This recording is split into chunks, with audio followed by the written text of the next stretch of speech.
विवेचना में आज कहानी भारत का संविधान बनाने वाले बाबा साहेब भीमराव अंबेडकर की।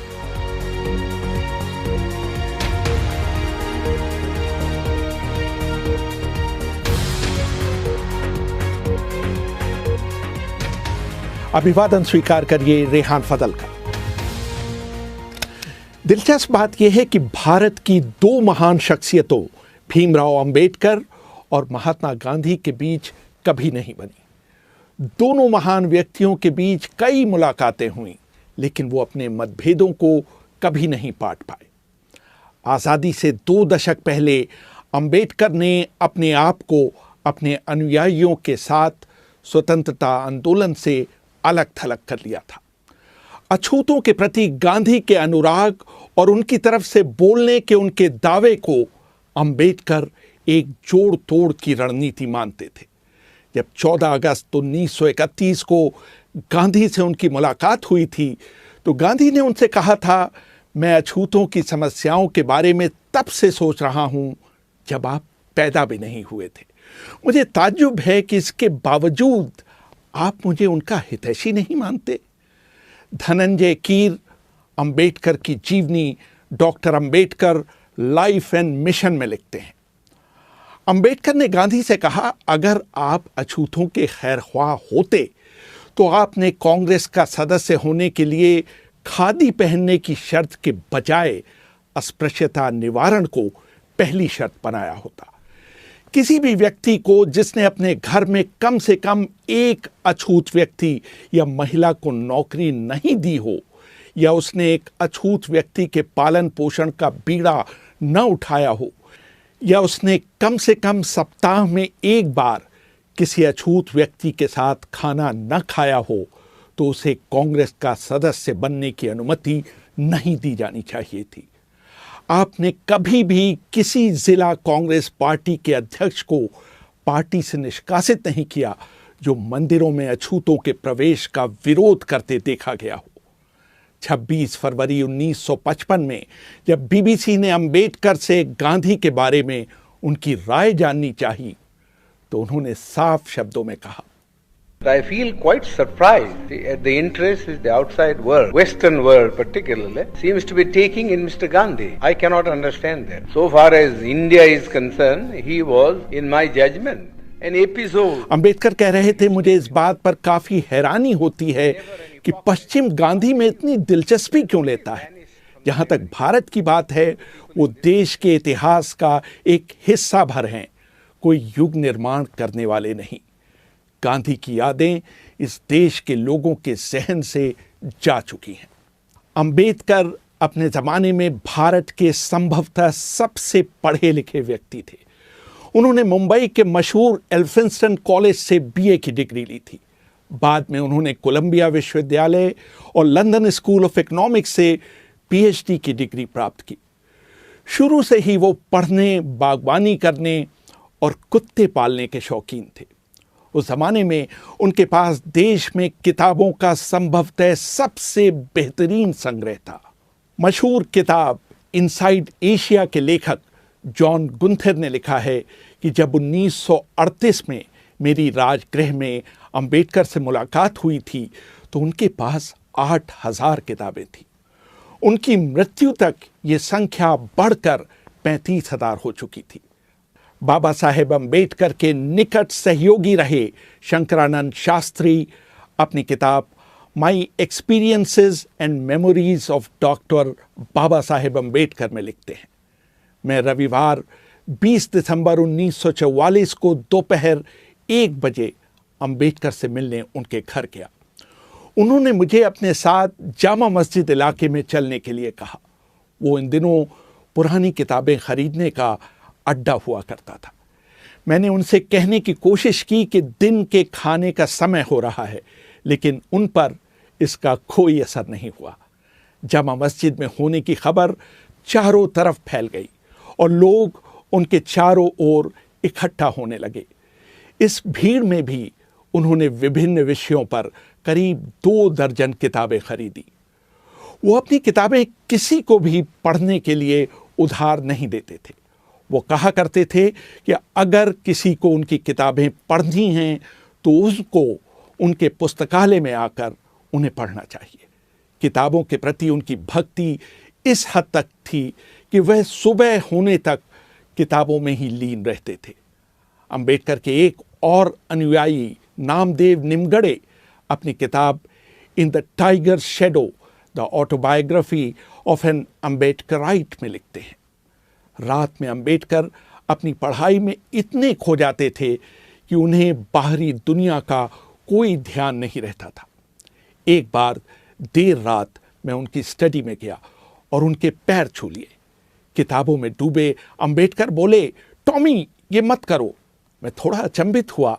जब बाबा साहब ने अपनी आंख ऊपर उठाई तो मुझे देखकर वो झेंप गए। वो पढ़ने में इतने ध्यानमग्न थे कि उन्होंने मेरे स्पर्श को कुत्ते का स्पर्श समझ लिया। अंबेडकर की जीवनी लिखने वाले धनंजय कीर लिखते हैं, अंबेडकर पूरी रात पढ़ने के बाद भोर में सोने जाते थे। सिर्फ 2 घंटे सोने के बाद वो थोड़ी कसरत करते थे। उसके बाद वो नहाने के बाद नाश्ता किया करते थे। अखबार पढ़ने के बाद वो अपनी कार से कोर्ट जाते थे। इस दौरान वो उन किताबों को पलट रहे होते थे जो उस दिन उनके पास डाक से आई होती थी। कोर्ट समाप्त होने के बाद वो किताब की दुकानों का चक्कर लगाया करते थे और जब वो शाम को घर लौटते थे तो उनके हाथ में नई किताबों का एक बंडल हुआ करता था।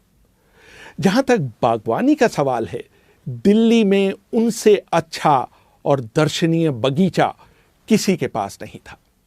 एक बार ब्रिटिश अखबार डेली मेल ने भी उनके गार्डन की तारीफ की थी।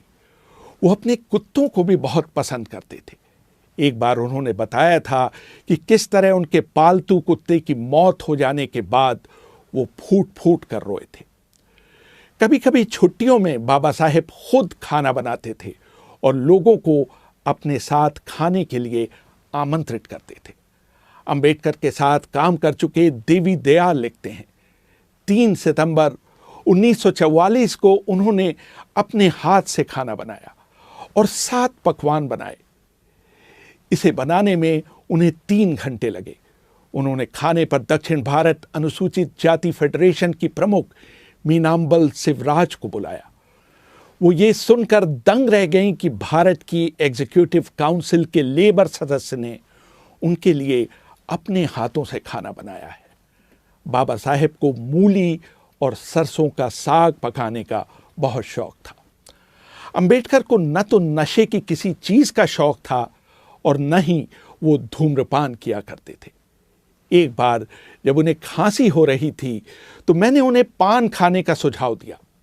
उन्होंने मेरे अनुरोध पर पान खाया जरूर, लेकिन अगले ही सेकंड उसे ये कहते हुए थूक दिया कि यह बहुत कड़वा है। वो बहुत साधारण खाना खाते थे जिसमें बाजरे की एक छोटी रोटी, थोड़ा चावल, दही और मछली के 3 टुकड़े हुआ करते थे। घर पर सुदामा को अंबेडकर के काम में मदद के लिए रखा गया था। एक दिन सुदामा जब देर रात फिल्म देखकर लौटे तो उन्होंने सोचा कि उनके घर के अंदर घुसने से बाबा साहेब के काम में विघ्न पड़ेगा, जो कि उस समय पढ़ने में तल्लीन थे। वो दरवाजे के बाहर ही जमीन पर सो गए। आधी रात के बाद जब अंबेडकर ताज़ी हवा लेने बाहर निकले तो उन्होंने दरवाजे के बाहर सुदामा को सोते हुए पाया। वो बिना आवाज किए अंदर चले गए। जब अगले दिन सुबह सुदामा की नींद खुली तो उन्होंने पाया कि बाबा साहेब ने उनके ऊपर अपना ओवरकोट डाल दिया है। 31 मार्च 1950 को मशहूर उद्योगपति घनश्याम दास बिड़ला के बड़े भाई जुगल किशोर बिड़ला अंबेडकर से मिलने उनके निवास स्थान पर आए। कुछ दिनों पहले बाबा साहेब ने मद्रास में पेरियार की उपस्थिति में हजारों लोगों के सामने भगवद गीता की आलोचना की थी। बाबा साहेब के सहयोगी रहे शंकरानंद शास्त्री अपनी किताब my experiences and memories of doctor Baba Saheb Ambedkar में लिखते हैं। बिड़ला ने उनसे सवाल किया कि आपने गीता की आलोचना क्यों की, जो कि हिंदुओं की सबसे बड़ी धार्मिक किताब है। उनको इसकी आलोचना करने के बजाय हिंदू धर्म को मजबूत करना चाहिए था। जहां तक छुआछूत को दूर करने की बात है तो वो इसके लिए 10 लाख रुपए देने के लिए तैयार है। इसका जवाब देते हुए अंबेडकर ने कहा था, मैं अपने आप को किसी को बेचने के लिए नहीं पैदा हुआ हूं। मैंने गीता की इसलिए आलोचना की थी क्योंकि इसमें समाज को बांटने की शिक्षा दी गई है। बाबा साहेब मौज मस्ती के लिए कभी बाहर नहीं जाते थे। उनके सहयोगी रहे देवी दयाल लिखते हैं, हालांकि वो जिमखाना क्लब के सदस्य थे, लेकिन वो शायद ही वहां गए हों। जब भी वो कार से अपने घर लौटते थे तो वो सीधे अपने पढ़ने की मेज पर जाते थे। उनके पास अपने कपड़े बदलने का भी समय नहीं रहता था। एक बार वो एक film a tale of two cities देखने गए। उसे देखते समय उनके मन में कोई विचार कौंधा और वो फिल्म बीच में ही छोड़कर घर लौटकर उन विचारों को लिखने लगे। वो घर के बाहर खाना नहीं पसंद करते थे।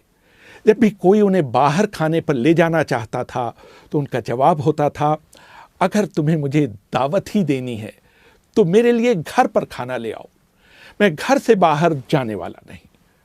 बाहर जाने, वापस आने और व्यर्थ की बातों में मेरे कम से कम 1 घंटा बर्बाद होगा। इस समय का इस्तेमाल मैं कुछ बेहतर काम के लिए करना चाहूँगा। अपने जीवन के अंतिम पड़ाव में बाबा साहेब ने वायलिन सीखना शुरू किया था। उनके सचिव रहे नानक चंद रत्तू अपनी किताब last few years of doctor Ambedkar में लिखते हैं, एक दिन मैंने उनके बंद कमरे में चुपके से झांक कर एक अद्भुत नज़ारा देखा था। बाबा साहेब दुनिया की चिंताओं से दूर अपने आप में मग्न कुर्सी पर बैठे वायलिन बजा रहे थे। मैंने जब ये बात घर में काम करने वाले लोगों को बताई तो सब ने बारी बारी से जाकर वो अद्भुत दृश्य देखा और आनंदित हुए। रेहान फजल, BBC दिल्ली। बुद्धं शरणं गच्छामि। अंबेडकर नेशन चैनल आर्थिक समस्या से गुजर रहा है। अगर आप बहुजन समाज में बाबा साहेब अंबेडकर और तथागत बुद्ध की विचारधारा को अधिक से अधिक लोगों तक पहुंचाना चाहते हैं तो हमें आर्थिक सहयोग प्रदान करें, ताकि हम अपने चैनल के माध्यम से देश विदेश में समता, बंधुता, एकता और संवैधानिक अधिकारों को ज्यादा से ज्यादा लोगों तक पहुंचा सकें। आप अपनी सहायता राशि नीचे लिखे खाते में जमा करा सकते हैं। खाता धारक गौतम रत्ना, खाता संख्या 3169576861, IFSC कोड SBIN 0060336, बैंक भारतीय स्टेट बैंक। आप हमारे बैंक खाते का विवरण स्क्रीन पर भी देख सकते हैं।